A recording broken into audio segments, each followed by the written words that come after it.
Alors je me suis dit, bonjour mon cher Gustave. Bonjour. Ah oui, il faut que tu parles fort pour qu'on t'entende bien. On réussit par l'effort en parlant fort. Château, en belge, hein, tu connais. Alors je me suis dit, comme le gars c'est une pointure, et que même quand il met des raquettes de neige, il touche au bout. Hein, ça, tu vois l'image. J'ai donc préparé un petit truc que j'espère sympa, et puis j'ai toujours rêvé de faire rire un comique. Faire rire un comique, c'est un peu comme aller voir un spectacle de flamenco, c'est les vedettes qui t'applaudissent. Hein, en ce sens, je serai l'IGS des comiques. Le comique des comiques. Là, je vais faire un bœuf avec Gustave. Le bœuf carotte. La carotte, bien sûr, c'est pour le côté fan de la carotte. D'accord. Bon. Alors, je sais, tu aurais préféré que je te prépare un petit truc à grignoter. Ceci dit, il y a les petits gâteaux, tout va bien. Mais je te rassure, avec moi, tu vas boire du petit lait. Normal en Normandie. Donc, on va la refaire cette fois pour la postérité. Tiens, à propos de lait, une petite vanne que j'ai trouvée. Tu sais qu'avec la vache Adopi, tu peux télécharger ton lait légalement. Voilà, c'est cadeau, c'est pour toi, et ça me ferait plaisir d'enchasser ce magnifique zirconium idiot dans ton bel édifice audio, voilà, comme une espèce de pilier cyclopéen. Car moi, je serais jamais connu, mais nu. Voilà, bon. Alors, je t'ai vu démarrer, j'ai même relevé ta plaque, je me suis dit, ce gars-là, il est louche, mais pas à cause des lunettes. Hein. Étant en plein dans mon jogging du matin, j'ai crié, je sais pas si film. Taxi, suivez cette voiture. Et j'ai donc couru après le taxi qui te suivait, le jaune, ça se voit mieux quand on court. Tiens, à propos, tu sais ce que c'est que le jogging ? C'est se dépêcher de rentrer chez soi en sortant en courant. Voilà. C'est ainsi, alors là je vais te revoyer pour le jeu de mots, voilà, passage vous-vous-temps. C'est ainsi que vous prîtes le chemin de l'école du rire pour aller en classe chez Fabrice, mon cher Gustave, et que vous vous garâtes sur le parking Gustave, et puis que vous vous barâtes faire votre beurre, et abandonnâtes votre véhicule qui s'est d'ailleurs depuis lâché en huile, comme un pétrolier dégazeur, une manière sans doute de oindre ce bon parking. Hein, sain parking, ceci dit, vous concernant, on va repasser au-dessus tout de suite, mieux vaut que les cloches sonnent que Parkinson en a dû te la faire. Hein, je reste ton éternel obligé au grand amanoir familial. Parle-nous maintenant de cette tournée générale. Car si le rire, tout comme l'alcool, est une panacée, ben moi je vais prendre un tango panacé en allant te voir. J'ai les billets, j'ai mes places de parking, merde. Tu me reconnaîtras, je serai le seul qui sera pareil que tous les autres. Alors voilà. Il se marre. Alors comment devient-on un parking de 1500 places avec des bosses de rire, sachant que les débuts dans les années 80, tu t'emmerdais comme un rameur, hein, au niveau de la galère. Ben voilà, maintenant je vais te laisser un peu gauzer. Voilà. Donc la question c'est quoi la question? C'est quoi la question? Le problème de la vanne, c'est que tu ouvres des parenthèses et après tu sais pas où tu vas ouais, après tu fais circuler l'eau pour voir si ça... Il n'y a pas de fuite. Ça y est, bon, je me tais. Non, mais c'est-à-dire, voilà ton parcours itinéraire d'un enfant. Mon parcours. Ça commence en 80, quoi. C'est assez long. En fait, j'ai commencé, je faisais des spectacles de rue. C'est des spectacles que tu fais dans la rue, parce que tu parles vite à des gens qui s'en foutent complètement. Donc tu joues dans la rue, et puis pour gagner ta vie. Et tu fais à la fois des prouesses techniques, et puis tu essaies de faire rire avec des textes un peu décalés. Et puis après, j'ai fait du théâtre expérimental où il y avait du fond, de la forme, on était à poil, on se lâchait, tout ça, etc. Et la forme touchait le fond, parce qu'à un moment on a fait une partouze, on a dit là vous avez dépassé le théâtre, c'était l'animateur, vous avez arrêté, vous avez dépassé le théâtre. Alors bon, ça crie. C'est vraiment la 3D, quoi. Ouais, c'est l'époque 68, hein, tout était possible, tout était permis, il n'y avait pas le sida, tout ça, quoi. Donc on allait dans un sens, on tirait à Sig et à Ada. Non mais tu vois, parce que tu vas dans le jeu de mots. Allons-y, lâchons-nous. C'est-à-dire qu'à cette époque-là, l'arbre à caoutchouc, le caoutchouc était dans l'arbre. C'est voilà, après qu'il s'est mis autour. Moi. Exactement, c'est ça. Et après, j'ai voyagé avec les spectacles de rue. Donc, j'ai été embauché d'abord par le ministère de la Coopération, qui m'a fait jouer dans plein de pays d'Afrique, parce que je fais du jonglage, de la magie, du cirque à texte. Voilà, je suis l'un des premiers en France à faire vraiment du cirque à texte. C'est-à-dire, je faisais du cirque, en même temps je parlais. Avec les rubans et tout, voilà. Le ruban de scotch qui est fabuleux, là. Ouais, donc j'ai travaillé sur les deux idées, avec une idée un peu de spectacle total, c'est-à-dire un spectacle idéal, c'est un spectacle qui plaît à un gamin de 6 ans, à le plus grand des intellectuels, à un sourd et à un aveugle. Donc si tu arrives à plaire à tout le monde, c'est d'ailleurs ce que devrait faire l'État avec de l'argent public, à mon avis. Oui, tout à fait, oui. C'est une pierre que je mets dans le jardin de la DRAC. C'est la DRAC, s'ils ne te connaissent pas, ils prennent le dossier, ils font DRAC. Le déchirent. DRAC, c'est la Direction Régionale des Affaires Culturelles. Tiens, celle-là, c'est pareil, c'est cadeau, c'est pour toi. Elle n'a pas été faite. Si Nicolas repasse, on va pouvoir l'appeler Nicolas II, le Tsarkozy. Ouais. C'est une maladie, la sarcoïdose. Ceux qui ont vu le Dr House le connaissent bien. Sarcome de Kaposi. Voilà. Bon, donc j'ai voyagé un peu dans le monde entier. Je me suis un peu usé les dents dans le monde entier, c'est un peu normal. J'aime bien, j'essaie de te faire rire aussi, parce que je fais des jeux de mots, j'en fais aussi. Ouais, mais moi j'ai l'avantage, j'ai les anti-sèches. Moi, je me mouille. Et j'ai joué un peu partout. Après, j'ai inventé une formule, comme j'avais joué partout, puis j'étais assez content du spectacle, et les gens étaient aussi contents. Avec le filet, là. J'ai fait une formule à Paris où les gens donnaient, au départ, ils payaient pas à l'entrée, ils donnaient ce qu'ils voulaient à la fin, comme dans la rue. Et je me suis aperçu qu'il y a des clochards qui venaient pour dormir, parce que c'était gratuit, et qu'ils n'avaient pas d'endroit où c'était chauffé. Donc, moi, j'ai rien contre les clochards. Mais j'avais envie quand même de voir des gens qui s'intéressent un peu au spectacle. SDF Gaume. Donc on a mis au point le concept, c'était à l'époque 10 francs l'entrée, et les gens donnaient ce qu'ils voulaient à la sortie. Et tu racontais tes conneries avec l'horoscope. Voilà, tout ça, ouais. Et ça a tellement bien marché que j'ai fait le Casino de Paris pendant 8 mois. D'ailleurs, je tiens à souligner que j'ai fait quand même le Casino de Paris, salle pleine pendant 8 mois.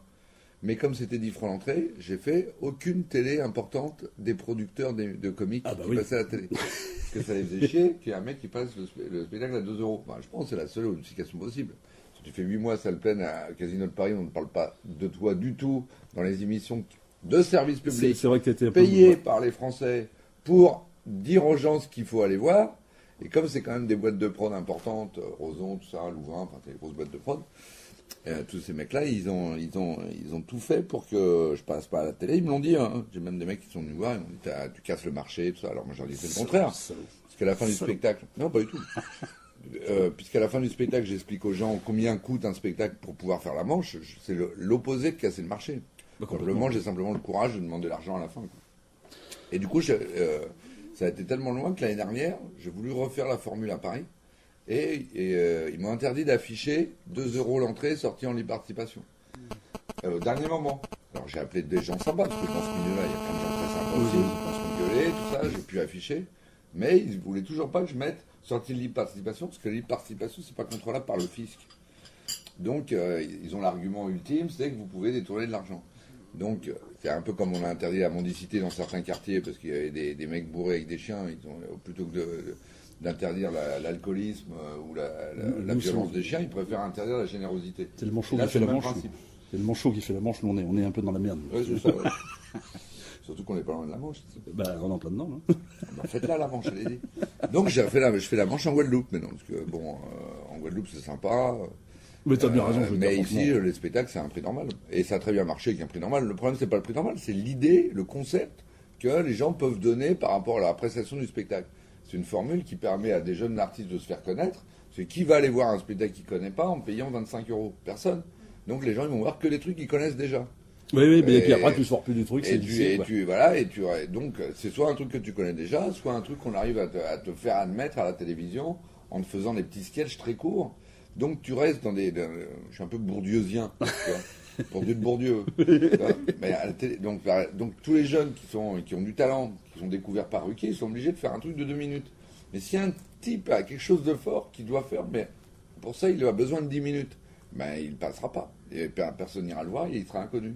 Donc on va rester dans l'immédiateté, dans l'efficacité immédiate tout le temps du sketch par rapport à une... Et voilà, tout au pire des choses formatées, il n'y a plus de place évidemment pour la... les sketchs, ils font tous des sketchs de 3 minutes. Donc tu vas voir un spectacle, maintenant c'est que des sketchs de 3 minutes. T'as plus de spectacle vraiment promu par la télévision. Si, tous ces spectacles sont promus dans les festivals. Ou dans les scènes avec des systèmes d'abonnement, Avignon, etc. Mais à Avignon, allez voir à Avignon, il y a des spectacles extraordinaires, mais tu les vois pas, ils disparaissent parce qu'ils passent pas à la télé, parce qu'ils sont pas dans ce modèle-là. Bah moi c'est clair ou tu m'as le dit? Non, mais moi, c'est super, c'est super. Du sujet et de la boutade. Voilà, j'ai l'impression d'avoir chopé un papillon rare dans la jungle. Alors voilà, c'est ce que je... on y va. Il y en a qui contrôlent les flics, toi tu contrôles les commissures. Voilà, bon, je voulais la placer, mais ça c'est fait. Commissaire de police. Bah forcément. Je préfère le pouvoir du théâtre au théâtre du pouvoir, comme disait Sacha Guitry. Sacha Guitry les textes. Non mais bon, on va dialoguer tous les deux. Oui, mais je pense qu'on va s'entendre, je pense. Alors voilà, concernant... on va se parler. Je pense. Je pense qu'on va s'entendre. Bah d'ailleurs, si j'en ai une là-dessus, je leur donnerai. J'ai tellement de choses à lui dire à ce homme-là. Ton spectacle actuel, de mieux en mieux pareil. Alors, vu le titre, bah, tu reprends un peu les joies sauvages. Ouais, hein, des joies sauvages. avec toujours tes grands classiques. Ouais. Alors, je t'ai fait. Les grands classiques, il y a plein de gens qui nous écoutent qui ne me connaissent même pas. Là. Bah si, mais ils vont le connaître avec moi, je veux te dire. Les ballons dans la salle. les 150 km/h sur Je fais les place. 150 km/h, Tu il n'y le a fais pas les ça ballons dans la salle parce qu'ils ne fabriquent plus les gros ballons. L'ami de Suisse. Oui, là, je le fais ça à la télé suisse. Zorro, pataclop. Non, Il ça, fallu je que fais pas vous ça. fumiez. Je le fais pas, c'est Tu le fais pas ça. J'adore. Je peux pas tout faire. Alors, c'est ce que j'allais te dire. Tu es 1m02 pour moi qui ne fait que 84 cm. Voilà. Ouais. Dans Saltimbanque, bah justement, on vient d'évoquer le truc, il y a Saltan et Banque. T'as pas peur que les deux réactifs inoffensifs séparément, quoique soit à côte codec. C'est joli. Voilà, donc c'est ce que je suis en train de te dire. Tu as, mon cher Gustave, inventé la 3D, on peut rire à gorge déployée. Ouais. Voilà, parce que c'est Ouais, avant, là, tu je pouvais vois pas. bien 3D, l'image est très très excitante. Attention au corollaire où on décèle les propos creux de l'artiste. Ouais. Gustave, avec son sens de l'humour ou sens de l'orientation dans le rire, Ouais. guide les touristes. Voilà, le sens de l'humour. Alors celle-là, pareil, je me suis creusé là. Hein. Ouais. Le sens de l'humour, c'est le sens de l'orientation dans le rire. Ouais. Qu'est-ce que t'en penses? C'est très joli. C'est Très joli. Ça te plaît? Vas-y. Je crois qu'il y a quelqu'un qui a frappé pour venir me chercher, j'ai l'impression. Moi, je crois que c'est un esprit frappeur qui est venu. C'est pas grave. Non, il y a quelqu'un qui est venu. Non, mais. Vous pouvez rentrer, tu vois. Entrer, mon mari n'est pas là, comme on dit. Non, c'est pas ça. Oui. Ah, c'est fermé. Attendez, bougez pas. C'est pas grave. Vas-y, rentre, je fais l'interview. Si Pétula, Si toi, tu vas rigoler. si toi. Pétula claque. Voilà, si Pétula. Elle est rigolote. Elle est... Ouais, bah, Tu l'as réveillé, Non, là. Vous n'avez pas mis de Très bien, elle est pas bien. Vas-y. Gustave, avec son sens de l'humour ou sens de l'orientation dans le rire, guide les touristes dans ses délires avec des arrêts de bus programmés à chaque vanne. C'est ça où tu pisses dans ta culotte. Hein. Ouais. Il y en a même qui descendent à une vanne et qui ne remontent même pas dans le sketch. Ouais. Mais c'est pas grave, car à la fin du voyage, tu t'aperçois que tu n'avais même pas quitté le parking. Enfin bref, donc ce soir tu vas nous régaler. Moi je vais y être, je suis très content. Bah oui. Et donc toujours des. J'ai content que tu y sois d'ailleurs. Ah Je sais bah. pas si je vais y être, moi je vais peut-être aller au cinéma ce soir. Je suis en train de réfléchir à la question. Mais ceci dit, il y a des bons films aussi, mais bon, moi je préfère les voir. Je dis pas. Tu me raconterais. Donc eh ben, tes projets. Un projet, je continue, je fais le Gustave Park en Guadeloupe. J'ai un parc de 2 hectares que j'aménage pour faire Ah oui, c'est ce que tu une disais. école de t'avais- théâtre, d'improvisation, parce que mon but maintenant c'est un peu me battre pour l'environnement, parce que c'est un de mes credos. Et le second, c'est développer l'improvisation dans les écoles. Donc au départ auprès des comédiens, il y a des systèmes, former des comédiens à former des jeunes qui formeraient d'autres jeunes. Parce que je pense qu'il faut se battre contre la violence scolaire et faire que les enfants s'amusent dès le plus jeune âge à déconner ensemble, à parler. Améliorer le Que, système scolaire. à parler, à discuter, pour qu'après, quand toi t'es vieux, ils t'agressent pas dans la rue parce qu'ils savent pas parler. Ouais, ça c'est de la prévention. Et qu'ils te demandent rigoler plutôt ensemble, 1 c'est euro mieux. plutôt qu'ils te tapent dessus pour te piquer ton portefeuille. C'est pas comme les radars, ça c'est de la prophylaxie.